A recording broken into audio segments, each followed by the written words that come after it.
성공적인 투자를 위해선 작전을 잘 세우는 게 중요하겠죠. 이 작전 저희와 함께 세워보시죠. 오늘도 세 분의 든든한 요원과 함께 하겠습니다. 이건희 요원, 유창희 요원, 박철순 요원 모셨습니다. 성투! 성투! 네, 반갑습니다.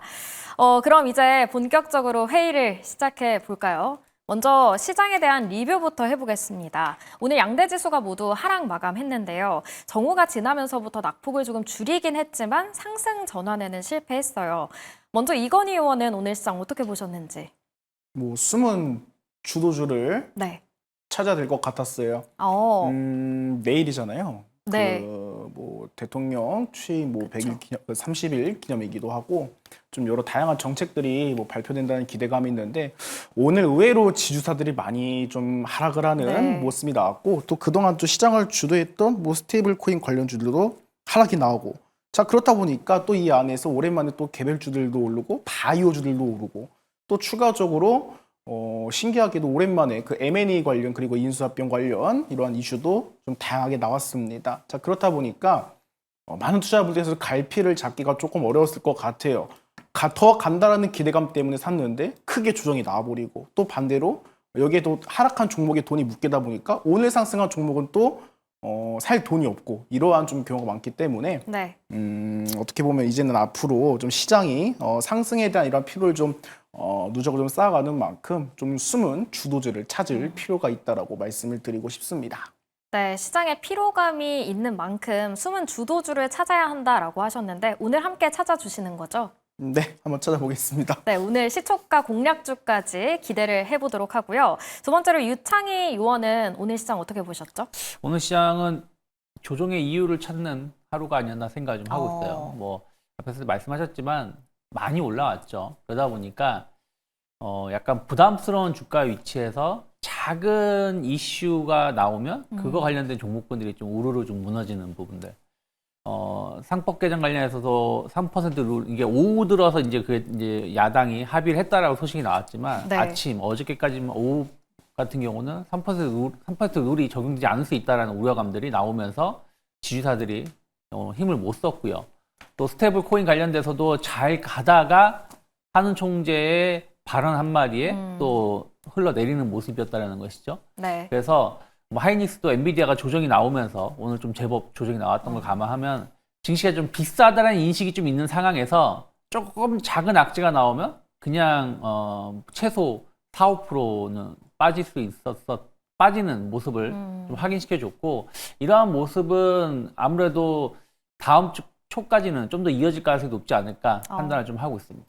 네, 시장이 단기간에 많이 올라온 만큼 뭔가 조금이라도 안 좋은 이슈가 있으면 좀 조정의 이유가 돼서 지수가 하락하는 것 같다라고 이야기를 해주셨습니다. 마지막으로 오늘 생신인 박철순 요원의 한마디는요? 네, 오늘 생일이었는데요. 네. 오늘 시장이 그렇게 좋지는 않았습니다. 일단 오늘 시장을 전체적으로 보면은 관세에 대한 어떤 우려감이 다시 한번 부각이 되는 모습들이 나온 것 같고요. 추가적으로는 일단 순환매가 굉장히 빠르게 진행이 되고 있는 걸 다시 한번 확인할 수 있는 하루였습니다. 우리 지금 지수를 좀 끌어올렸던 주도주 섹터들 굉장히 많이 오늘 밀렸는데 우리 조방원도 밀렸고요. 그 다음에 추가적으로 여러 가지들이 많이 밀렸습니다. 전력기기도 많이 밀리고요. 하지만 일단 기본적으로 기존 주도주들에 대한 어떤 긍정적인 뷰는 계속 유지가 되고 있기 때문에 오히려 조정이 좀 마무리가 되면은 다시 한번 또 매수의 기회로 좀 활용을 하시면 좋을 것 같고요.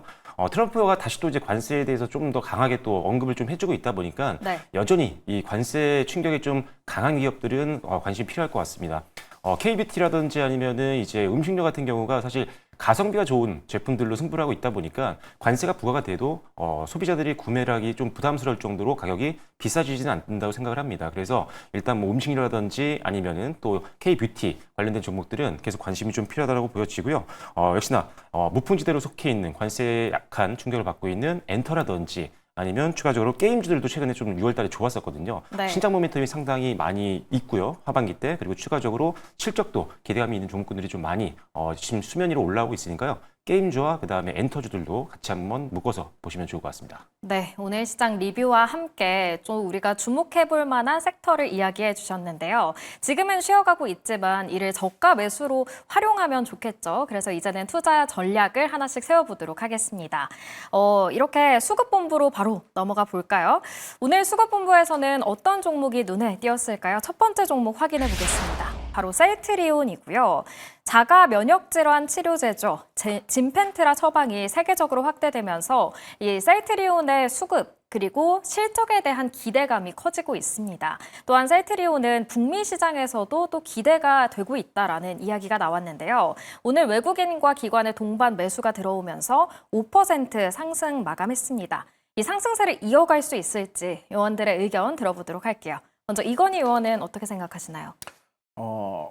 확실한 후계자가 필요하다라고 좀 말씀을 드리고 싶습니다. 확실함이 필요하다. 유창희 요원은요? 네, 박스권 상단까지 앞으로 가라고 앞으로 말씀드렸습니다. 가! 힘차게 말씀해 주시죠. 앞으로 가! 좋습니다. 박철순 요원은 어떻게 생각하시죠? 진펜트라 매출 확대가 네. 기대된다입니다. 네, 그러면 힘차게 말씀을 해주셨던 유창희 요원부터 이야기를 한번 들어볼게요. 네, 뭐 셀트리온 하면은 뭐 바이오시밀러 기업 중에서 거의 세계 탑 티어인 기업이라고 보시면 될 것 네. 같아요. 뭐 그 진페트라 등 상당히 그 점유율이 높은 제품들이 여러 개가 있죠. 뭐 이미 일본하고 유럽에서는 시장 점유율 1위입니다. 1위라는 게 그냥 1위가 아니라 압도적인 1위라고 보시면 될 것 같아요. 미국 시장도 상당히 그 사업 범위가 커지고 있는 부분들. 근데 사실 이런 거에 비해서는 주가가 많이 못 오르는 기업이 아닌가 판단하고 있어요. 올해도 실적 보면은 조 단위의 영업이익 충분히 달성할 수 있다라고 판단을 좀 하고 있고요. 거기다가 이제 새로운 사업 먹을거리로 이제 CDMO, 원래는 CDMO 쪽으로 약간 이제 위탁 쪽을 했었다가 이제는 본인들이 이쪽 시장에 지금 진출을 하려고 준비를 좀 하고 있고요.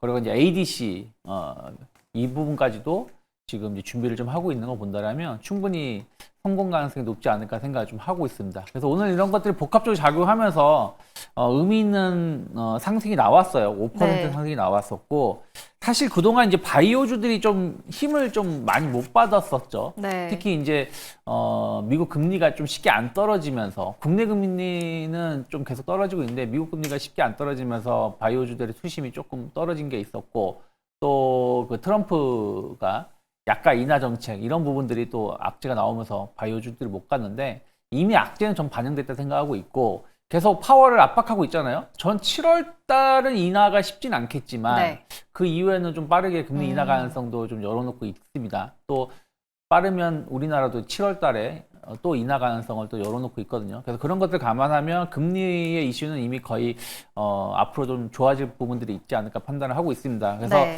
그동안 사실은 셀트리온 같은 경우 작년 한 1년 정도 흐름을 보시면 박스권 상단이 한 20만 원 언저리였어요. 그리고 하단이 한 16만 원, 뭐 16만 원 이하에 떨어지면 다시 한 19만 원, 20만 원까지 올라오는 모습이었다가 올해 4월 달 관세 이슈가 나오면서 그 자리를 이탈하면서 14만 원까지 빠졌었습니다. 근데 어쨌든 꾸역꾸역 올라오면서 오늘 다시 한번 16만 5천 원까지 올라온 걸 본다라면 저는 뭐 7월, 8월 충분히 이 19만 원 언저리, 20만 원 언저리까지는 반등 가능성 열어놓고 좀 분할 매수 관점으로 접근해 볼 수 있는 기업이 아닐까 판단하고 있습니다. 네, 금리 인하가 미뤄지면서 바이오주들이 약세를 보였지만 7월은 당장 힘들더라도 그 이후에는 금리 인하를 기대해 볼 수 있는 만큼 이 바이오주, 특히나 셀트리온을 조금 주목해보자. 분할 매수도 가능하다. 20만 원 언저리까지 바라보고 계신다라는 이야기 들어봤습니다. 이어서 박철순 요원의 이야기를 들어볼까 하는데요. 먼저 제가 오늘 생일이라고 언급을 해드렸잖아요. 네. 생신이라고 하니까 철순 잔치라고 네. 지금 많은 시청자분들께서 철순 잔치다, 환갑을 넘어서 이제 철순 잔치다라고 하시는데 네. 많이 축하해주고 계세요. 저도 아까 한번- 생신이라고 하셔가지고 깜짝 놀랐습니다. 제가 그렇게 나이가 많아 보이는 것 같기도 하고. 네, 예의를 너무 차렸나 봐요. 네, 맞습니다. 죄송해요. 네, 아닙니다, 생일 아닙니다. 축하드립니다. 네, 감사합니다. 네, 시청자분들께 감사 인사 한번 해주시죠. 네, 오늘 방송국 관계자 여러분들도 축하를 많이 해주시고 꽃다발을 또 한 10년 만에 받아본 것 같은데 축하 많이 해주셔서 감사하고요. 네. 오늘도 종목 좋은 거 선물로 준비를 했으니까요. 오. 마지막까지 시청해 주시면 좋을 것 같습니다. 네, 오늘 좋은 네. 종목 선물로 가지고 오셨다고 하는데요. 먼저 셀트리온에 대한 이야기를 먼저 들어보도록 할게요. 매출 확대가 기대된다라고 이야기를 해주셨는데 네. 구체적으로 설명해 주시죠. 뭐 이 셀트리온 하면 당연히 진펜트라를 그쵸. 빼놓을 수가 없는 그런 상황인데요. 자가 면역 질환 치료제죠. 그 시밀러 제품이라고 생각하시면 될 것 같고, 한국명으로는 이제 램시마 SC라고 불립니다. 그래서 정맥주사 제형으로 정맥주사 제형에서 이제 피하 주사 제형으로 좀 바꾼 그런 제품이라고 보시면 되는데, 이게 이제 전 세계적으로 굉장히 지금 많이 관심을 받고 있는 제품이고, 네. 실제적으로 가장 기대가 되는 부분들은 미국 시장입니다. 왜냐하면 지금 미국 시장에서 이제 미국 3대 PBM과 이제 계약을 다 완료했기 때문에 여기가 이제 유통을 담당하는 핵심이라고 생각하시면 돼요. 근데 이들과 모두 다 계약을 했고, 뭐 중소형 PBM들과도 계약을 많이 완료를 한 상태이기 때문에 이제 어떻게 보면 보험금 환급을 받는 게 더 유리해지는 그런 토대를 만들었다라고 생각하시면 됩니다. 그렇다면 처방도 더 많이 될 거고요. 그러면은 이제 실질적으로 여기서 환급을 많이 받을 수 있는 부분들이 있는데, 올해부터 본격적으로 이 진펜트라에 대한 환급 개시가 예정이 되기 때문에 실질적으로 실적 레벨업을 한 번 더 기대해 볼 수 있는 그런 상황이라고 보시면 될 것 같고요. 그리고 뭐 지금 램시마도 있지만 지금 신규 제품들에 대한 어떤 기대감이 있습니다. 올해 이제 하반기 때 최대 11개까지 제품군이 확대될 걸로 보고 있기 때문에 기존에 많은 제품들, 바이오 시밀러 제품들이 전 세계적으로 흥행을 하고 있지만 그 차기작들도 이제 대비를 하고 있다, 준비가 되어 있다라는 점이 추가 성장을 기대해 볼 수 있는 요인 중에 하나다라고 생각을 하시면 될 것 같고요. 네. 마지막으로 이제 사실 최근에 이제 주주가치 제고에 대해 굉장히 많이 신경을 쓰고 있는 것들이 나오고 있습니다. 뭐 자사주 소각이 먼저 나왔었고요. 그다음에 자사주 매입 등등등 굉장히 지금 적극적으로 주주환원을 하기 위해서 적극적인 모습들을 보여주고 있기 때문에 주가도 하단을 좀 방어해 줄 수 있는 좋은 내용이라고 생각이 되고 있고요. 실제로 지금 램시마라든지 허주마 이런 주력 제품들 같은 경우가 이제 공정 과정을 이제 개선을 했습니다. 그래서 네. 이게 어떻게 보면 수익이 더 많이 날 수 있는 그런 상태로 이제 출시가 되고 있는 상황인데, 이런 것들이 본격적으로 3분기부터 실적이 반영이 되면 3분기는 2분기보다 조금 더 수익적인 측면에서 개선되는 모습들을 확인할 수 있기 때문에 재무적으로도 좀 더 나아가는 모습들을 우리가 확인한다면 주가 충분히 갈 수 있다고 보고 있고요. 앞서 말씀해 주신 것처럼 저도 동의를 합니다. 지금 네. 상당히 오랜 기간 동안 박스권에 좀 갇혀 있는 모습들을 보여왔기 때문에 기본적으로 실적이 잘 나오는 선에서는 박스권 상단 부분은 뭐 무난하게 도달할 걸로 보고 있기 때문에 일단 뭐 상단에 저항받고 밀려내릴 수는 있겠지만 일단 박스권 상단까지 가는 데는 큰 무리가 없을 거라고 보고 있고요. 조금 더 긴 호흡으로 본다면 하반기 때 충분히 그 이상도 갈 수 있는 실적들이 받침이 되고 있기 때문에 일단 1차적으로는 박스권 상단 뭐 18만 원 이상에서 한 20만 원 선 이 정도까지 한번 바라보시고 베팅해 보시는 것도 좋겠다라고 말씀드리겠고, 오늘 또 200일 선을 돌파를 했습니다. 그래서 저항선을 돌파하고 그 위에 안착이 됐기 때문에 이 또한 좀 의미 있는 그런 신호였다라고 말씀드리겠습니다. 네, 이 셀트리온 주력 제품의 매출이 개선될 걸로 기대되고 또 실적에 대한 기대감도 있는 만큼 유창희 요원과 마찬가지로 좀 박스권 상단까지도 바라볼 수 있는 긍정적인 이야기를 많이 해주셨습니다. 그렇다면 이건희 요원 또한 좀 확실한 후계자가 필요하다라고 하셨는데 뭔가 단서가 있는 것 같아요. 어떤 이야기죠? 사실은 제가 처음 사회생활을 시작한 곳이 이 회사입니다. 그렇다 보니까 지금 고백하시는 느낌이었어요. 서정진 회장님께서 네. 어떻게 이제 업무를 보시는지 좀 옆에서 본 적이 있으니까 좀 그런 부분이 있는데, 네.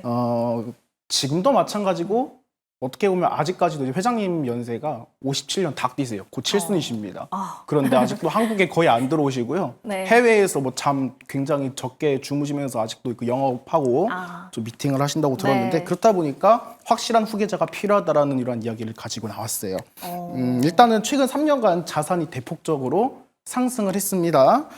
실적적인 측면에서도 장기적으로도 전망은 굉장히 긍정적으로 바라보고 있어요. 계속해서 신약들 하나하나 나오고 있고, 일전에는 바이오 시밀러로 어떻게 보면 세계를 통솔했다라고는 하지만 어떻게 보면 지금 셀트리온의 가장 궁극적인 내재 가치를 끌어올리는 부분은 이제는 바이오 시밀러를 넘어서 신약 개발사로 도약하겠다라는 이러한 포부도 가지고 있습니다. 하지만 여기에 대한 원천적인 부분은 현재 1세대 경영진이 서정진 회장께서 굉장히 긴 시간 동안 건재했을 때 가능하다는 부분이 보고 있고요. 일전에 은퇴를 하셨어요. 3년 전에 은퇴를 하셨는데 그때 보시더라도 셀트리온이 살짝 흔들렸습니다. 그렇다 보니까 은퇴 후에 번복하고 다시 돌아와서 지금 정상화를 시켰거든요. 일단 램시마 SC, 유플라이마, 베그젤마 등 고르게 성장은 하고 있습니다. 일단 램시마 SC, 유플라이마 조단이 안착을 했는데, 지금 베그젤마는 한 이제 수백억 단위 이제 어떻게 보면 실적 추이에 좀 들어간 것으로 확인이 되고 있어요. 네. 자, 그렇다 보니까 지금 실적적인 측면에서 기대가 될 수 있다고 말씀을 드렸는데 1분기에 놓고 봤을 때 지금 셀트리온 헬스케어랑 합병을 했잖아요. 지금 이 관련해 가지고 가장 중요한 것은 지금 고원가 재고가 다 소진이 되었습니다. 재고가 없다라는 점 굉장히 좀 긍정적인 추이라고 좀 말씀을 드리고 싶고, 자 그렇다 보니까 이제는 매출 원가율도 한 40% 후반대에서 60% 초반대까지 지금 개선이 된 걸로 알고 있습니다. 그렇다면 실적에 대한 그 긍정적인 기대치 요인은 계속해서 올라갈 수밖에 없다, 이렇게 좀 말씀을 드리고 싶습니다. 자산이 많이 급등했다는 말씀을 드렸는데 역시나 이것도 헬스케어랑 합병을 했기 때문에 네. 크게 올라간 겁니다. 자 그렇다면 자산이 급증했을 때 이런 차입 부담도 상대적으로 안정적이다, 이렇게 평가를 하고 있거든요. 근데 중요한 거는 셀트리온은 바이오주 중에서도 국민주입니다. 뭐 장기적으로 제가 좋다라고 말씀을 드렸고 다 어떻게 보면 전망 좋다 말씀을 드릴 수 있겠지만 셀트리온의 가장 큰 적은 공매도라고 좀 말씀을 드리고 싶어요. 일반적인 종목이랑 좀 다르다고 말씀을 드리고 싶은 게 주가 관련 이 개별 종목 공매도 추이를 보시면 기본적으로 이 공매도 자체가 통상적으로 한 자릿수거든요. 많아야 한 8에서 9% 매매 비중을 차지하는데 그냥 셀트리온을 보시면 그냥 계속해서 10% 이상 깔고 갑니다. 이거는 주가를 누르는 압력이 굉장히 강하다라고 말씀을 드리고 싶어요. 그렇기 때문에 단기적으로 어떻게 보면 좋은 신호가 나왔지만 또 한편으로는 공매도가 어떻게 보면 단기적인 리스크로 작용할 수 있는 부분이 있기 때문에 이 부분을 조금 유의를 하시면서 대응을 하셨으면 좋겠다라고 말씀을 드리고 싶고요. 네. 자 일단은 CDMO 뭐 신제품 성과 다 좋습니다. 그럼 장기적으로는 희망적이라 말씀드렸죠. 역시나 앞전에 말씀 주셨던 것처럼 네. 저도 박스권 상단까지는 무난하게 도달할 것이지만 그 단기적으로 올라가는 여부에 대해서는 공매도에 관한 추이를 한번 지켜볼 필요가 있다라고 말씀을 드리도록 하겠습니다. 네. 마지막으로 이건희 요원은 첫 사회생활을 이 셀트리온에서 시작을 했다라고 하셨는데 춘수님이 감정이 맥스다, 뭔가 눈물이 날 것 같다 이런 분위기가 있었어요. 그만큼 이 기업에 대해 더 관심이 많고 인사이트도 더 가지고 계실 것 같은데 공매도에 유의하자. 그리고 대체적으로 긍정적인 이야기들이 많이 나왔던 것 같습니다. 이렇게 셀트리온에 대한 이야기 나눠봤고요. 이어서 수급본부의 두 번째 종목으로 넘어가 보도록 할게요. 네, 수급본부 두 번째 종목은 바로 포스코 홀딩스입니다. 오늘 4% 오르면서 어제에 이어서 오늘도 장대 양봉을 만들어냈는데요. 외국인과 기관의 쌍끌이 매수가 들어왔죠. 지난 6월 한 달 동안은 조금 횡보세가 이어졌던 만큼 상승 추세로 전환할 수 있을지 조금 기대가 되는데 요원들의 의견 들어보도록 할게요. 먼저 이건희 요원은요? 확실한 돌파구가 필요할 때라고 말씀드리겠습니다. 다 이렇게 조건이 달리는 그런 한 줄 평이네요. 유창희 요원은요? 조정의 강도를 확인할 필요가 있다라고 생각하고 있습니다. 네, 박철순 요원은요? 저평가 매력 보유 기업입니다. 그럼 박철순 요원 이에 대한 설명 구체적으로 해주시죠. 네, 일단은 지금 뭐 당장 어떤 기대감이 있다기보다는 하반기 전체적으로 봤을 때는 상승할 수 있는 모멘텀들이 조금 있다라고 판단을 하고 있는데요. 일단 지금 하반기 때 중국 같은 경우 경쟁사들의 감산이 예정이 되어 있는 상황이고 그리고 수출도 좀 줄어들 것 같습니다. 그래서 상대적으로 공급 측면에서 조금 우위를 차지할 수 있는 우호적인 환경이 좀 만들어질 수 있기 때문에 하반기 때 실적이라든지 주가 상승 동력이 좀 될 수 있다라고 판단을 하고 있고요. 그리고 하반기 때 이제 철강 가격 같은 경우를 우리가 전망치를 봤더니 보합권 또는 조금 더 오르는 정도를 네. 예상을 하고 있습니다. 그런데 원재료 가격 같은 경우는 오히려 지금 다운될 걸로 예상을 하고 있거든요. 그러다면 당연히 스프레드가 벌어지면서 수익을 더 많이 낼 수 있는 그런 환경들이 만들어질 수 있어서 상반기보다는 일단 하반기 때 기본적으로 마진율에 대한 어떤 개선을 기대해 볼 수 있는 상황이다라고 보시면 될 것 같고요. 네. 그리고 일단 실적, 성장, 그리고 저평가 매력을 동시에 좀 보유를 하고 있습니다. 극적인 어떤 퀀텀 점프의 실적이 나오는 건 아니겠지만 네. 일단 2분기 영업이익은 한 7천억 원 정도 전망을 하고 있기 때문에 컨센에 있는 부합하는 정도의 실적이 나올 것 같고요. 완만하게 성장세는 계속 유지가 될 걸로 예상하고 있기 때문에 일단 실적 시즌을 앞두고 있는 상황에서는 뭐 크게 실적으로 무너질 만한 기업은 아니다라는 점 기억하시면 좋을 것 같고요. 그리고 외국인들과 기관들 순매수가 급격하게 최근 들어서 좀 강화되는 모습들이 확인되고 있기 때문에 네. 단기적으로 조금 추세는 더 이어질 가능성이 있다라고 판단하고 있고요. 아주 좀 중장기적으로 봤을 때는 전 사실 리튬 사업 쪽을 굉장히 기대를 많이 하고 있는데 중국이 사실 너무 저가의 리튬을 많이 생산하고 있다 네. 보니까 사실 가격 경쟁에서 많이 밀리는 건 사실입니다. 그런데 이 회사가 지금 아무래도 이 전기차 시장이라든지 이런 것들이 아직은 조금 불확실한 상황 속에서도 지금 증설이라든지 공장을 계속 짓고 있습니다. 그래서 네. 리튬 생산을 계속 늘리고 있는데 그게 지금 가격 경쟁력을 낮추기 위함이고 사실 이 IRA 정책을 봤을 때, 개선된 IRA 봤을 때는 중국 재료를 사용한 배터리라든지 아니면 또는 이 리튬 이런 양극재 같은 경우는 사실 세액공제를 받기 어렵거든요. 그렇기 때문에 그들이 아직 밀리기 시작하면은 지금 현재에서 이제 포스코홀딩스가 가격 경쟁력을 만들고 있는 상황이다 보니까 이 실제적으로 나중에 가면 좀 긴 시간을 봐야 되긴 하겠지만 시간이 지나면 지날수록 이 중국 시장을 좀 잡아먹을 수 있는 그런 기대감도 좀 있기 때문에 단기 아니고 중장기로 베팅하시는 분들은 이 부분을 투자 포인트로 보시면 좋겠다라고 말씀드리겠습니다.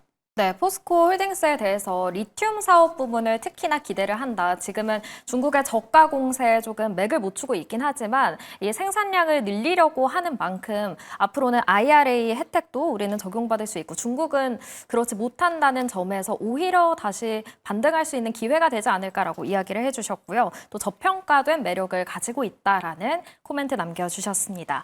그렇다면 이건희 의원은 확실한 돌파구가 필요할 때라고 하셨는데 이 돌파구가 뭘까요?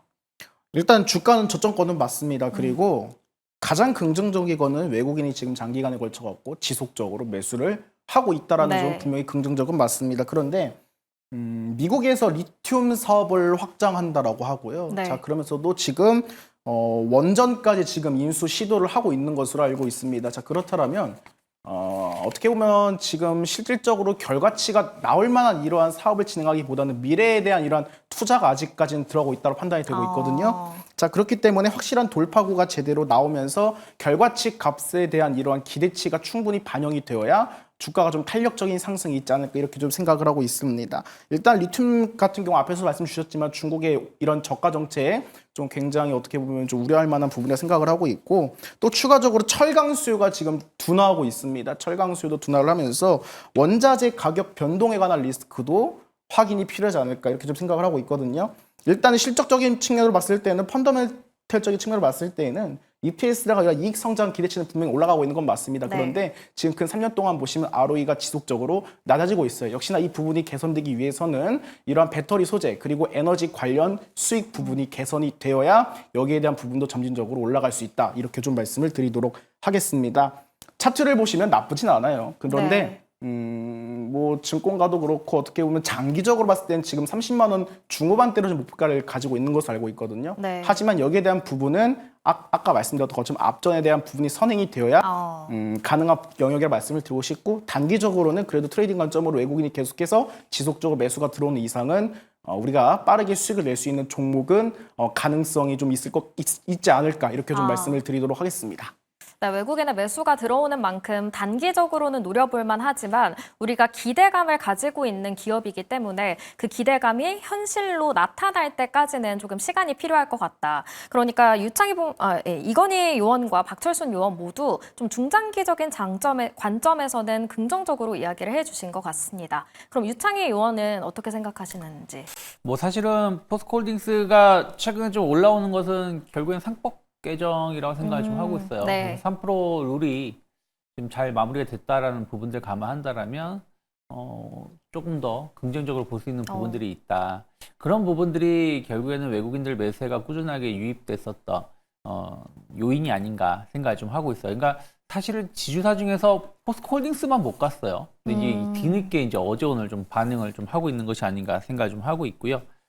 관세에 대한 우려감은 이미 좀 주가에 반영됐다고 생각을 좀 하고 있습니다. 그래서 관세 관련돼서 너무 걱정할 필요는 없다. 다만 중요한 거는 걱정할 필요가 없다라는 것이지 실적이 엄청 좋다라는 건 아닙니다. 앞에서도 말씀하신 것처럼 철강 업황 여전히 좋지 못한 부분들이 좀 있고 그리고 배터리 사업 부분 저는 사실은 좀 배터리 관련해서는 되게 부정적인 사람이기 때문에 네. 특히 뭐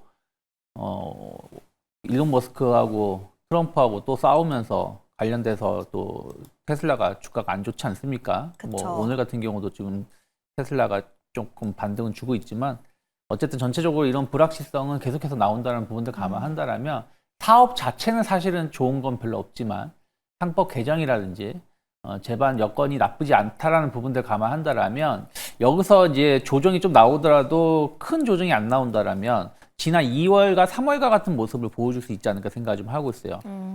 그때는 이제 물론 이제 그 알래스카 LNG 사업 이런 부분들 이슈가 있으면서 철강주들이 움직였었는데 포스코홀딩스가 한번 크게 움직였다가 약간의 조정을 주고 다시 한번 2차 상승에 성공을 좀 했었거든요. 그러면 지금은 딱 그 가격 언저리까지 올라온 상황이기 때문에 내일 더 오를 수도 있겠습니다만은 추가적인 상승이 나오든 아니면 추가적인 상승이 안 나온다고 하더라도 약간의 눌림목 그게 어느 정도 흐름에서 나오고 반등에 성공하는지를 확인하면서 접근하면 좋지 않을까 판단하고 있습니다.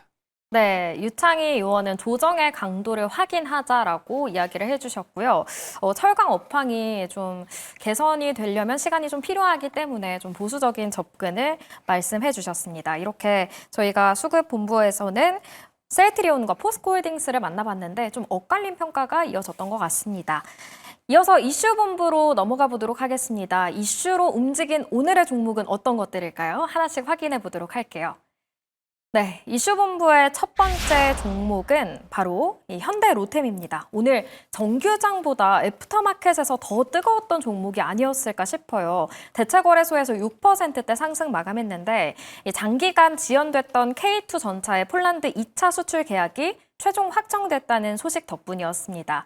한국 방위산업 역사상 단일 수출 계약으로는 사상 최대 규모라고 하는데요. 그만큼 현대로템의 주가도 기대를 해볼 수 있을까요?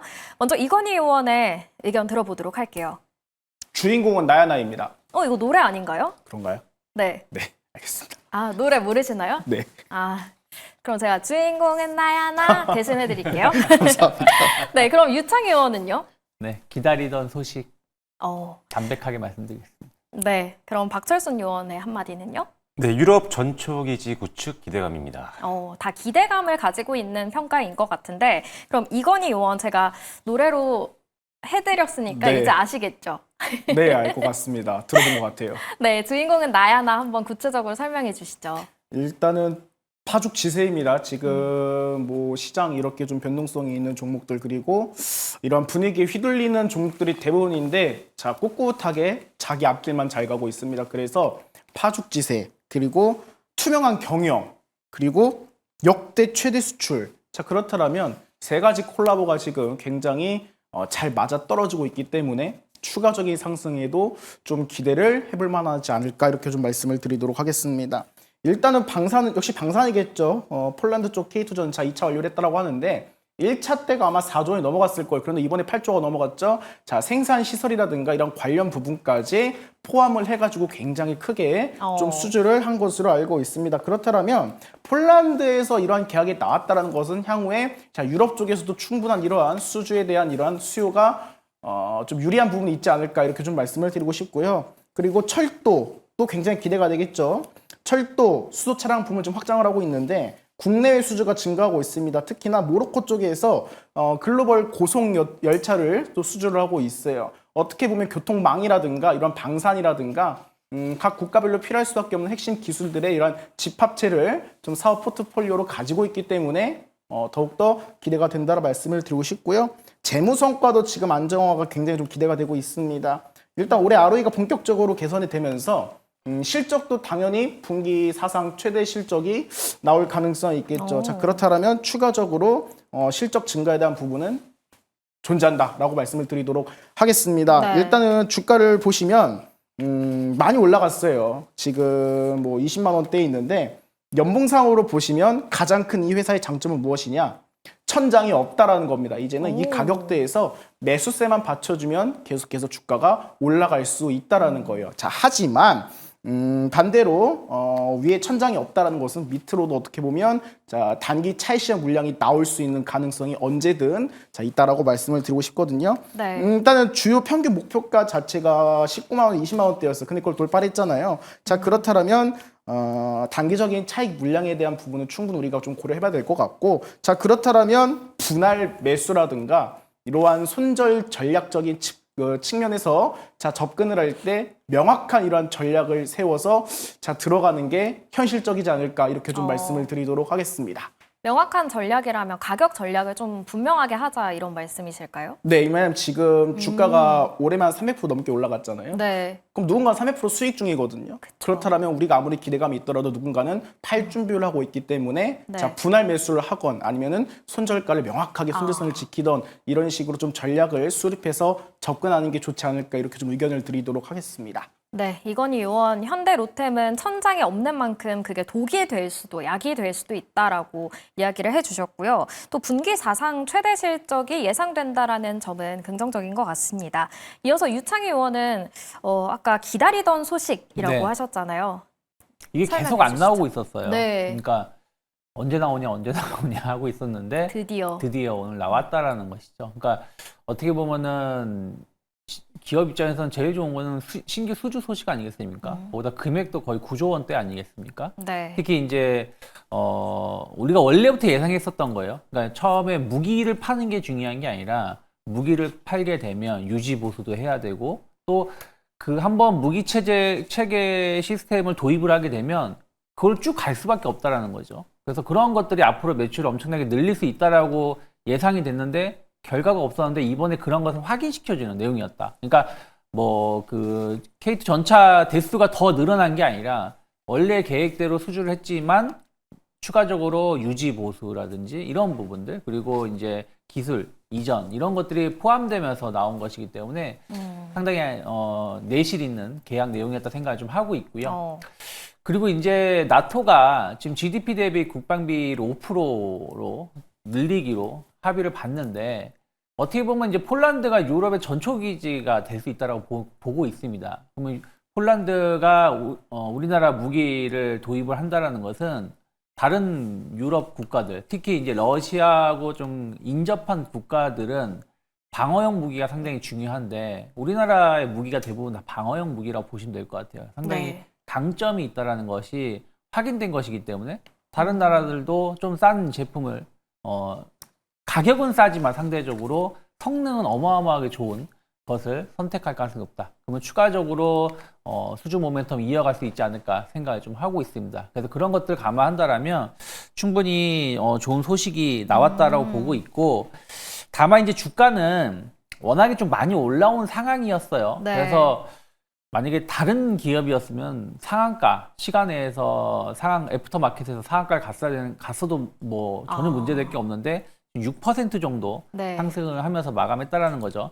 물론 이제 너무 뒤늦게 나온 것도 있어요. 그러니까 거의 7시 다 돼서 나오다 보니까 네. 1시간밖에 거래 시간이 안 남아가지고 덜 반응한 것도 있겠습니다만은 그렇다고 하더라도 어쨌든 주가가 좀 앞에서 말씀하신 것처럼 좀 비싸다는 인식이 좀 있는 것 같아요. 그래서 내일하고 내일 모레 그 지난 고점 때 한 22만 원을 강하게 돌파한다 그러면 저는 뭐 30만 원대까지 계속해서 추가적인 상승 가능성을 열어놓을 수 있지만 그게 아니라 그러면 좀 기간 조정을 또 나올 수 있는 부분들이 있지 않을까 생각을 좀 하고 있습니다. 근데 그 7시에 소식이 나왔다라고 네. 하셨잖아요. 근데 그 1시간 만에 마이너스 2%에서 6%까지 정말 끌어올렸단 말이죠. 네. 그럼 내일 아침에도 좀 기대를 해봐도 될까요? 뭐 저는 충분히 기대해 볼 만한 생각을 좀 하고 있어요. 그러니까 말씀드린 것처럼 크게 이게 6%가 물론 현대로템이 큰 회사이기 때문에 6%가 작은 상승은 아니지만 아니 하나 에어로스페이스 같은 경우도 맘만 먹으면 하루에 10%씩 그쵸. 움직였었는데 좋은 소식이 나왔는데도 6%밖에 안 움직였다는 얘기는 내일 본장에서도 조금 더 상승 가능성이 있지 않을까. 물론 이제 시장이 조금 더 얼마나 긍정적인 시장의 모습이 연출되냐 안 되냐에 네. 따라서 좀 달라지지 않을까 판단하고 있습니다. 네, 현대 로템은 이 폴란드와의 계약 소식을 우리가 기다렸던 만큼 내실 있는 그런 소식이 들려왔다. 그리고 나토가 국방비, 방위비를 GDP 대비 5% 확대한다는 이야기가 이 수의 모멘텀이 될 수 있다라고 이야기를 해주셨습니다. 마지막으로 박철순 의원, 유럽 전초기지 구축 기대감이라고 남겨주셨어요. 네, 일단은 앞에서 대다수의 내용들을 다 설명해 주셔가지고 네. 뭐 추가적인 내용들만 드리면 일단은 뭐 지금 폴란드 쪽에 이제 2차 계약이 완료가 된 거잖아요. 네. 근데 사실 1차 계약 때는 우리나라에서 만들어서 완제품을 보냈었거든요. 근데 2차 계약 때는 이제 폴란드 방산 기업이랑 합력을 해서 현지에서 생산을 합니다. 그러니까 이제 어떻게 보면은 유럽 시장을 진출할 수 있는 어떤 거점이 이제 마련이 된 거죠. 네. 거기서 이제 만들기 시작하니까 여기서 만들어서 보내는 것보단 유럽은 유럽에서 만들어서 보내는 게 훨씬 더 유리하죠, 당연히. 네. 그렇기 때문에 앞으로 이제 폴란드뿐만 아니라 기타 다른 유럽 쪽 진출이 더 수월해졌다라는 거에 대해 큰 의미를 두고 있고요. 그래서 아무래도 추가 수주에 대한 기대감을 더 높게 가져도 된다라는 판단입니다. 그리고 앞서도 말씀해 주셨지만 일단은 나토 국가들 방위비를 증액을 했기 때문에 무기 수요는 더 늘어날 수 있는 가능성이 높아졌고 네. 그리고 3월 달에 유럽연합 같은 경우도 유럽 재무장 계획을 발표를 했었습니다. 그래서 지금 유럽연합이라든지 나토 관련된 국가들 같은 경우도 모두 다 지금 방위비를 더 늘리는 쪽으로 가고 있는 상태다 보니까 역시나 최근에 가장 많이 수주에 성공했던 뭐 현대로템 같은 경우는 계속적으로 추가 수주 기대감을 가지셔도 되겠다라고 보시면 될 것 같고요. 네. 당연히 수주가 워낙 많이 쌓여 있다 보니까 실적 걱정은 뭐 크게 하지 않으셔도 될 것 같고 그리고 이제 최근에 이제 신평사에서 지금 대부분 다 신용 등급을 상향 조정을 했습니다. 아무래도 수주가 워낙 많이 들어오다 보니까 재무 개선이 당연히 되고 있는 부분들이 있고요. 실제로 부채 비율을 봤더니 한 1분기 때 한 144% 정도 나왔었는데 이 회사가 지금 차입금이 한 2,500억 원대인데 지금 현금성 자산이 지금 7천억 원대 중반이 넘어갑니다. 그러니까 거의 무차익 경영에 가깝다고 볼 수가 있는 상태여서 이런 부분들도 사실상 투자자에게는 좀 안정감을 줄 수 있는 포인트이기 때문에 일단 저는 뭐 추가적인 상승도 기대해 볼 수 있는 상황이라고 보고 있습니다. 그래서 일단 역시나 저도 비슷한 관점인데 22만 원대 최고가 부분에서 저항받고 밀려 내려오면 당분간은 조금 가격 조정 또는 기간 조정이 나올 수가 있기 때문에 현금화를 시키셨다가 다시 저점 만들고 반등 보시면서 재매수를 잡는 전략이 필요할 것 같고요. 역시나 힘차게 고점 뚫어준다라고 한다면 상방 계속 열어놓으시고 스윙을 끝까지 상향 조정하시면 좋을 것 같습니다. 네, 현대로템은 모멘텀이 확실한 만큼 상방이 열려 있다라는 그런 확신은 가지고 있지만 올해 워낙 많이 오른 만큼 좀 기간 조정, 조정이 나올 수 있다라는 점은 유념을 해야 할 것 같습니다. 이렇게 이슈본부의 첫 번째 종목은 바로 이 현대로템이었고요. 두 번째 종목으로 바로 이어가 보도록 할게요. 네, 두 번째 종목 살펴보니까요. HD 현대건설기계였습니다. 오늘 정말 핫했는데 HD 현대건설기계와 HD 현대인프라코어가 합병을 추진한다고 밝히면서 이 시너지에 대한 기대감이 오늘 끌어오른 하루였습니다. HD 현대건설기계 오늘 정규장과 애프터마켓에서 각각 모두 10% 이상 상승하는 강세를 보이기도 했는데요. 앞으로의 주가 전망은 어떨까요? 먼저 이건희 요원은 어떻게 생각하시죠? 한 배를 탄 거죠, 뭐. 긍정이겠죠?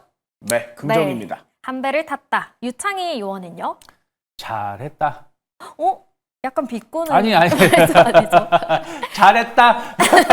네, 박수. 잘했다라고 해주셨고요. 박철순 요원은요? 단기 불안, 중장기 기대입니다. 단기적으로는 좀 불안할 수 있다. 그러면 유창희 요원 칭찬을 해주셨는데 칭찬에 대한 이야기 해주시죠. 진작에 했어야죠. 이게 이제 4년 전에 인수한 거 아니겠습니까? 네. 뭐 현대인프라코어나 현대건설기계나 사업한 게 똑같아요. 똑같은데 회사 나누게 되면 예를 들어서 회계 직원도 2배로 그쵸. 운영해야 되는 거고 뭐 건물도 따로 써야 되는 거고 네. 비용이 2배까지는 아니지만 더 들어가는 건 사실이잖아요. 근데 이게 합병을 하게 되면 그런 비용이 줄어들 것이고 또 어떻게 보면 이제 각각의 회사가 결국엔 이제 같은 회사지만 다른 회사이기 때문에 또 영업을 할 때도 약간 경쟁을 할 수밖에 없는 부분들이 있어요. 그럼 불필요한 또 비용이 또 그쵸. 그런 것들이 들어갈 수 있는 건데 그러한 것들이 이제 해소가 되면 조금 더 효율성 높은 사업을 할 수가 있고 그리고 뭐 영업이익률도 좀 더 개선될 수 있는 부분들이 좀 있죠. 네. 다만 이제 약간 이제 합병을 하게 됐을 때 원래 이 두 기업 모두 약간 현금성 자산이 조금 부족한 상황인데 이런 부분들이 이제 약간의 걸림돌은 될 수 있겠습니다만 이것 자체가 문제되진 않을 것 같다. 뭐 실적이라는 이런 거 감안한다면 충분히 개선될 수 있는 극복할 수 있는 부분들이 많다라고 저는 생각을 좀 하고 있어요.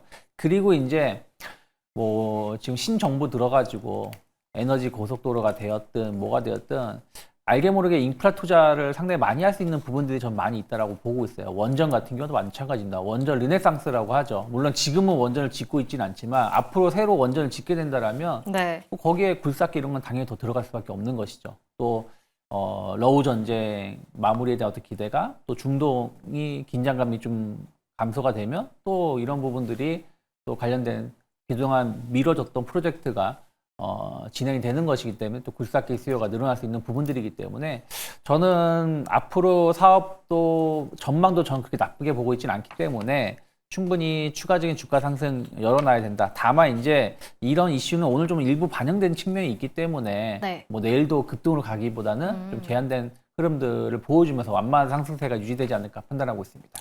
네, HD 현대건설 기계와 HD 현대인프라코어가 합병을 결정하면서 좀 운영상의 효율성도 챙길 수 있고 또 이 인프라 투자 확대에 대한 수혜 기대감까지 가져볼 수 있겠다라고 이야기를 해주셨는데요. 단기적으로 오늘 많이 오른 만큼 좀 좀 쉬어갈 수 있으니까 그 점은 참고하자라고 코멘트 달아주셨습니다. 그럼 이어서 이번엔 이건희 의원 한 배를 탔다라고 하셨는데 한 배 탔는데 잘 순항할 수 있을까요? 일단 통합법인 출범이 내년 1월이죠. 네. 그런데 보니까 생산, 판매, R&D 그냥 다 통합하면 긍정적일 것 같아요. 긍정적일 것 같고 무엇보다 일단은 중복 사업 아까도 말씀 주셨지만 네. 중복 사업들이 통합이 되는 거잖아요. 네. 그럼 역시나 비용 절감 가능할 것 같고 그리고 굴착기라든가 로더라든가 이게 좀 겹쳤었어요. 그런 네. 이것을 제품 자체를 하나의 플랫폼으로 통합을 시키다 보니까 생산 비용 절감되면서 기술 표준을 일어날 수 있다라는 점 그리고 정리를 워낙 잘 해주셨어요. 앞에서 네. 워낙 잘 해주셨는데 역시나 그 글로벌 영업망적인 측면에서도 굉장히 좀 효율적이다라고 좀 말씀을 드리도록 하겠습니다. 일단은 뭐 R&D 쪽에 영역을 집중하는 부분을 좀 지켜봐야겠죠. 뭐 인프라코어, 뭐 엔진 기술이라든가 이러한 뭐 자동화 기술, 전동화 기술 좀 봐야 될 것 같고, 자 디지털 전환의 시대에서 지금 자율주행 건설 장비에 관한 부분도 좀 공동적으로 투자가 들어간다는 점은 역시나 단순하게 그냥 합병을 통해서 결과만을 바라는 게 아니라 이러한 미래 가치에 관한 투자도 함께할 가능성이 좀 존재를 한다라고 말씀을 드리도록 하겠습니다. 일단은 중복 비용 제거 그리고 부품 조달을 통합하면서 원가 절감이 되고 자 그렇다면 원가 경쟁력이 확보가 된다라는 점 그리고 브랜드 가치가 다시 한번 제고시키면서 상승시킬 수 있는 그러한 모멘텀에 대한 기회는 충분하다라고 말씀을 드리겠습니다. 네. 자, 주가예요. 결국엔 주가예요. 네. 주가인데 단기적으로는 2018년도에 아마 이 회사도 10만 원대까지 올라간 걸로 알고 있습니다. 현재 주가가 지금 오늘 종가 기준 8만 원 87,000원. 그 정도 8만 네. 3,700원인데 8만 7천 원 정도인데 단기적으로 일단 전고점을 돌파를 하고 네. 그 다음 장기적으로 자 주가 계속 치고 올라갈 만한 이러한 그 이슈가 나왔을 때 비로소 시장에서 통합법인을 굉장히 잘했다 이렇게 네. 좀 인정을 해주지 않을까 이렇게 좀 전망을 해보도록 하겠습니다. 네, 합병 소식이 들렸지만 합병이 되고 나서의 추이까지도 살펴봐야 할 것 같습니다. 이어서 박철순 의원은 단기 불안, 중장기 기대라고 하셨는데 어떤 점이 조금 불안하신가요? 중장기 기대에 대한 부분들은 방금 말씀해 주신 것처럼 네. 일단은 합병에 대한 시너지 효과는 분명히 있을 거라고 생각을 하고요. 바로 반영은 되지 않겠지만 일단 뭐 1월 달이기도 하고 천천히 아마 회사는 전반적으로 비용도 줄고 재무 상태도 굉장히 개선되는 모습들이 나올 거라고 생각을 합니다. 네. 그래서 중장기적으로는 상당히 매력적인 상황이다라고 말씀드리겠고 그리고 중장기로 또 봤을 때 좋은 점은 북미 쪽에서 재고 축적 수요들이 계속 나올 걸로 보고 있는 상황입니다. 그래서 그 부분도 긍정적. 그리고 중국 쪽 사업을 좀 더 개편을 하기 위해서 지금 어떻게 보면은 구조를 재편하고 있는 그런 상황이거든요. 그래서 중국 시장에서도 앞으로 중장기로 봤을 때는 뭔가 의미 있는 성장을 좀 기대해 볼 수 있는 상황이어서 일단 뭐 중장기로 봤을 때는 아직은 뭐 나쁠 게 크게 없다라고 말씀드리겠고 네. 다만 단기로 좀 불안하다라고 말씀드렸던 이유는 일단 아까 중국 쪽 사업을 재편한다라고 말씀드렸는데 여기에 이제 일회성 비용이 들어가기 때문에 단기적으로 조금 비용에 대한 부담이 생길 수 있다는 점 그것도 기억하시면 될 것 같고 역시나 관세 리스크를 아직은 피할 수 있는 상황 아니기 때문에 언제든지 관세 충격에 대한 어떤 노이즈가 발생을 하면 또 한 번 밀릴 수 있다는 점도 일단 우려를 하고 계시면 네. 좋을 것 같고 일단은 지금 뭐 미국을 비롯해서 이제 선진 시장이 사실 마진이 좀 많이 남는 구조거든요. 근데 여기가 지금 사실 조금 지금 수주가 좀 약간 흔들리고 주춤하는 그런 모습이기 때문에 네. 일단 2분기 실적에 대한 기대감이 좀 낮은 상황입니다. 그래서 실적 시즌을 앞두고 있는 상황 속에서는 조금 이게 부담이 될 수 있다. 상승을 좀 제한할 수 있는 걸림돌이 될 수 있기 때문에 이 부분들을 감안한다면 조금 단기로는 조금 조심을 할 필요는 있겠다라고 생각을 하고요. 장기 차트로 보시면 아시겠지만 사실 계속적으로 저항이 걸리는 자리에서 오늘 또 윗꼬리를 길게 달았습니다. 네. 9만 원대까지 올라가면은 지금 벌써 2023년도에도 한번 밀렸었고요. 그다음에 작년에도 올해도 한번 이미 찍고 한번 밀려 내려오는 경우가 있었기 때문에 여기서 던지는 물량들이 좀 나온다라고 한다면 조금 조정은 이제 감안하셔야 되기 때문에 내일장에서 시원하게 9만 원대 이상으로 날라주지 않는다라고 한다면 일단은 비중을 최소 절반 이상은 매도를 좀 하시면서 수익을 좀 확보하는 전략이 있으셔야 수익을 반납하지 않는 네. 그런 전략이 될 것 같습니다. 그래서 단기적으로는 저항선 뚫지 못하면 조정이 나올 수 있다는 점도 염두에 두시고 매매를 준비하시면 좋을 것 같습니다. 네, HD 현대건설 기계 당분간은 조금 조심할 필요가 있다. 이 중국 사업을 재편하는데 비용이 들 수도 있고 또 관세 리스크도 완전히 해소할 수 없는 만큼 이에 대한 대응이 조금 필요할 것 같다라고 정리를 해주셨습니다. 이렇게 이슈본부, 수급본부의 각각 두 가지 종목들 살펴봤고요. 오늘 시장에 대한 심도 있는 이야기 나눠봤다면 우리는 또 내일의 희망을 걸어봐야겠죠. 내일장 시장 전략도 한마디씩 들어보도록 할게요. 이건희 의원은 내일 시장 우리 어떻게 준비할까요? 일단은 조정 후에 지지가 나오는 종목들을 발굴하는 게 좋을 것 같습니다. 지금 패턴들을 보시면 섹터가 좀 빠르게 순환되면 측면도 있는데 네. 급등하는 주식들을 보시면 변동성이 굉장히 심하거든요. 따라서 하락 이후에 지지하는 종목들을 발굴하셨으면 좋겠고 또 추가적으로 너무 무리하게 따라타지 않으셨으면 좋겠어요. 지금 하루를 빠르게 좀 계속해서 네. 왔다 갔다 하고 있는데 여기에 대한 부분 내동매매 하시다가 큰 돈 날리실 수 있으니까 차라리 어설프면 확신이 없다라고 한다면 차라리 관망하는 것도 괜찮다라고 말씀드리겠습니다. 네, 좋습니다. 조정 후에 지지가 나오는 종목들을 조금 발굴해보자라고 하셨고 너무 많이 오른 종목을 급하게 따라가다가는 오히려 독이 될 수 있다라는 이야기까지 해주셨습니다. 유창희 의원은 한 줄평 어떻게 보시나요? 네. 한 줄평이 아니죠. 내일 시장의 투자 전략. 일단 순환매 장세는 좀 더 지속될 것 같아요. 말씀하신 것처럼 가격적인 부담감이 있는 종목군들을 중심으로 해서 조정은 나올 수가 있는데 또 반대로 그동안 못 올랐던 종목군들 중심으로 해서 오늘도 언급해드렸던 포스코홀딩스 그리고 셀트리온 같은 기업들 그러니까 뜬금포의 상승들이 나올 수 있다라는 것이죠. 네. 근데 이걸 잘 할 수 준비를 해서 대응한다라면 상당히 좋은 수익이 나지만 이게 준비가 안 되어 있는 사람들은 사실은 대응하기 어려운 장세일 수 있거든요. 그래서 순환매 장세가 연출될 가능성이 높은데 말씀하신 것처럼 좀 어렵다 그러면 그냥 쉬는 것도 그러니까 현금을 확보해 놓고 쉬는 것도 나쁜 전략은 아니다 판단하고 있습니다. 네, 시장이 오를 것 같아서 지금 뭐라도 해야 될 것 같고 좀 마음이 급해지는 시기인데 확신이 없다면 조금 쉬어가는 것도 전략이 될 수 있다라고 이야기해 주셨습니다. 마지막으로 박철순 의원은 어떤 전략 가지고 오셨나요? 저도 약간 비슷한데요. 일단은 뭐 기존 주도주 내에서 저평가 종목을 좀 공략해보는 것도 고민해 보실 필요가 있습니다. 일단 최근에 이제 조선주가 예를 들어 급등을 했는데 상대적으로 못 따라붙었던 뭐 세진중공업이라든지 이런 것들이 나중에 네. 시세가 나오기 시작했었거든요. 그래서 일단 주도주가 어떤 뷰가 바뀐 건 아니기 때문에 그 안에서 저평가 매력이 있는 종목들이라면 그쪽으로 좀 갈아타는 수급 이동이 나올 수가 있으니까 우리도 함께 거기에 동참해 보시면 좋을 것 같고요. 그리고 역시나 앞에서 말씀해 주신 것처럼 이런 뜬금포 종목들이 진짜 많이 나오고 있습니다. 네. 그래서 지금 바닥권에 있었던 종목들이 나오고 있는데 일단은 뭐 바이오 쪽이 이미 움직였고요. 그리고 소매 유통 쪽도 좀 움직일 가능성이 있다고 보고 있기 때문에 이 두 섹터도 좀 보시면 좋을 것 같고 상대적으로 주도 섹터였던 그리고 숫자가 좀 잘 찍히는 섹터들 중에 화장품이 조금 늘렸던 종목들이 꽤 있거든요. 그래서 예를 들어 뭐 VT라든지 네. 뭐 이런 종목들이 바닥 만들고 조정 끝나면서 반등 나오고 있으니까요. 그런 종목군들도 한번 지켜보시면 좋을 것 같습니다. 네, 랠리에서 소외됐던 종목들을 좀 눈여겨봐야 하는 시기가 되지 않았나 싶은 생각이 듭니다. 이렇게 내일 시장의 전략을 세워봤고요. 우리 의원들이 공략했던 종목들 리뷰해보는 시간도 가져볼 텐데요. 먼저 이건희 의원의 종목입니다. 원익 머티리얼즈가 우리가 6월 5일에 공략을 했어요. 그 이후로 장대 양봉이 나왔다가 최근에 조금 하락하는 모습인데 이 시점에서 좀 어떤 전략이 필요할까요? 원익 머티리얼즈뿐만 아니라 제가 원익그룹주를 계속 말씀드리고 있어요. 네. 본주 같은 경우는 지금 어제 52주 최고가를 찍었습니다. 자, 일단 옥상업 관련주라 말씀을 드렸죠. 지금 굉장히 급할 것 같아요.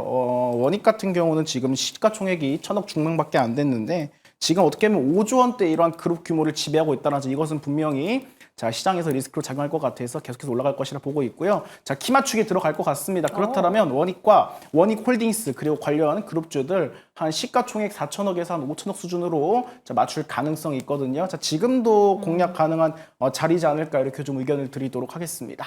네, 원익 그룹주들 키 맞추기가 예상된다. 그중에서도 지금도 공략이 가능한 원익 머티리얼즈 계속해서 수익을 극대화해보자라고 이야기해 주셨고요.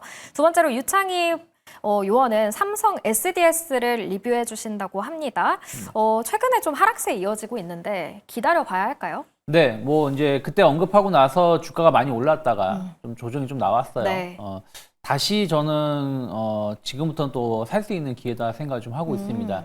뭐 하는 이창용 총재가 스테이블 코인 관련돼서 부정적인 발언을 했지만 대세를 꺾을 수는 없다라고 판단하고 있어요. 그래서 그런 것들 감안한다라면 약간의 조정은 나올 수 있지만 스테이블 코인은 결국엔 대세가 될 것이고 저는 삼성 SDS, 삼성그룹이 스테이블 코인 관련돼서 큰 역할을 해줄 수 있다고 보고 있기 때문에 네. 충분히 공략 가능한 위치에 다시 오지 않았나 판단하고 있습니다.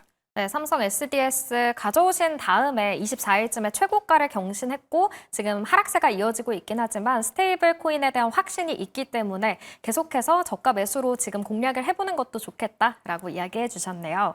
마지막으로 박철순 요원은 TCK를 좀 리뷰해 주셔야 할 것 같아요. 19일에 공략을 해서 지난달 30일에 최고가 경신하고 이제는 또 어떤 전략이 필요할까요?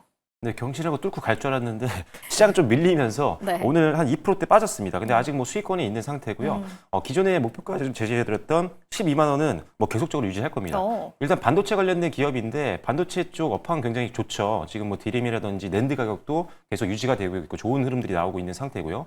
그리고 지금 이 회사가 중국향 매출 비중이 좀 있는데 YMTC 같은 중국 대기업들과 고객사로 지금 활동을 하고 있습니다. 그래서 특히나 중국이 반도체 굴기를 계속하고 있죠. 그리고 YMTC 같은 경우는 하반기 때 증설이 또 완료가 됩니다. 그 주문이 확 늘어날 거기 때문에 일단 중국 매출 비중이 좀 있는 이 TCK 같은 경우는 하반기 실적 성장에 대한 기대감이 있는 상황이다라고 보시면 될 것 같고요. 네. 지금 주가가 최근에 좀 올랐지만 역시나 과거 장기로 봤을 때는 PER, PBR 밴드 하단에서 이제 올라오기 시작을 했습니다. 그만큼 역사적으로 봤을 때 이 회사가 갖고 있는 가치 대비했을 때는 저가권에 있는 종목이기 때문에 여전히 지금도 매수 가능하다고 보고 있고요. 목표가 12만 원, 그다음에 손절가 9만 원은 계속적으로 유지를 하도록 하겠습니다. 네, TCK 계속해서 가져가 보자. 오늘 세 분의 요원의 리뷰를 들어보니까 다 가지고 오신 다음 한 며칠 안에 좀 급등이 나와요. 그래서 내일 시초가 공략주도 궁금해지거든요.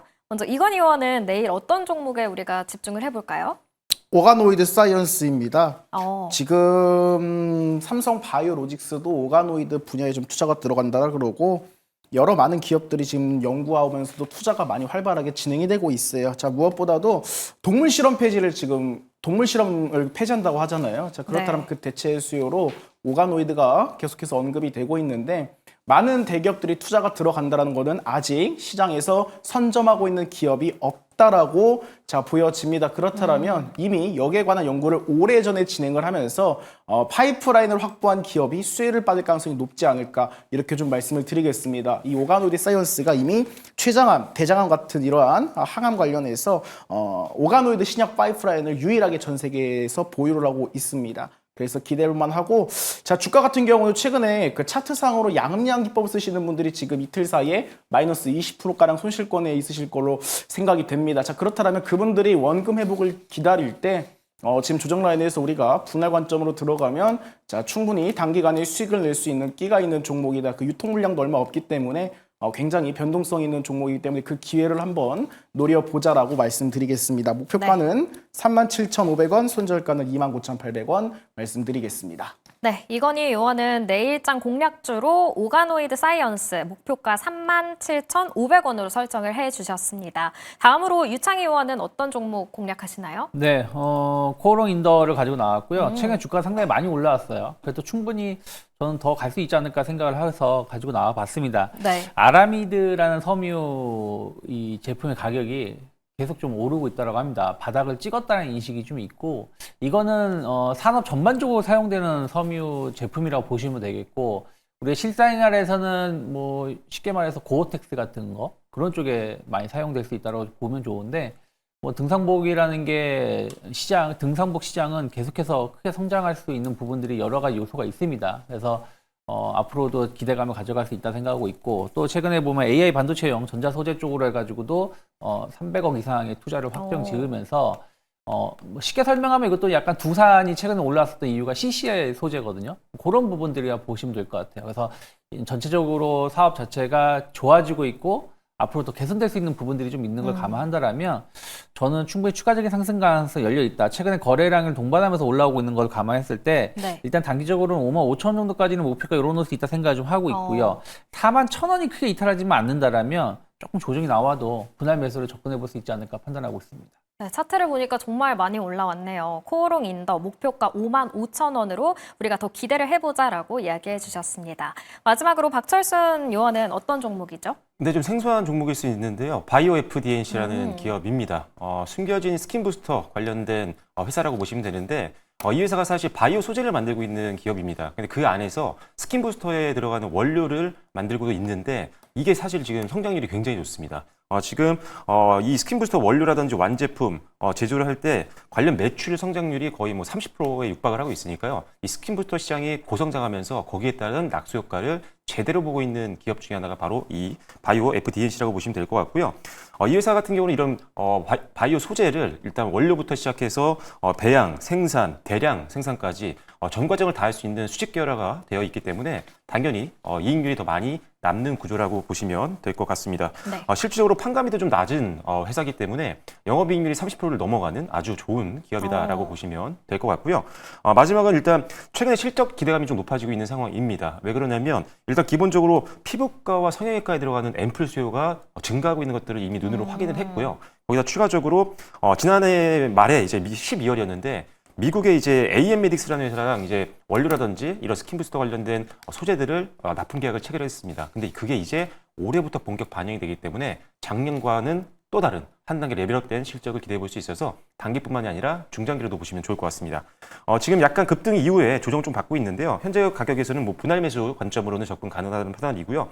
현재 상단 매물대 고려해서요. 26,000원을 목표가로 잡아드리겠고요. 19,000원을 손절 라인으로 제시해드리도록 하겠습니다. 네, 앞서 전략을 짤 때 화장품 종목 중에서도 덜 오른 종목을 공략해보자라고 하셨는데 이 맥락인 것 같습니다. 바이오 FDNC 좀 생소하지만 앞으로의 기대감이 있는 기업이고요. 목표가 26,000원으로 손절가는 19,000원으로 설정해 주셨습니다. 오늘 이렇게 3명의 요원들과 함께 투자 전략 세워봤습니다. 오늘 말씀도 감사합니다.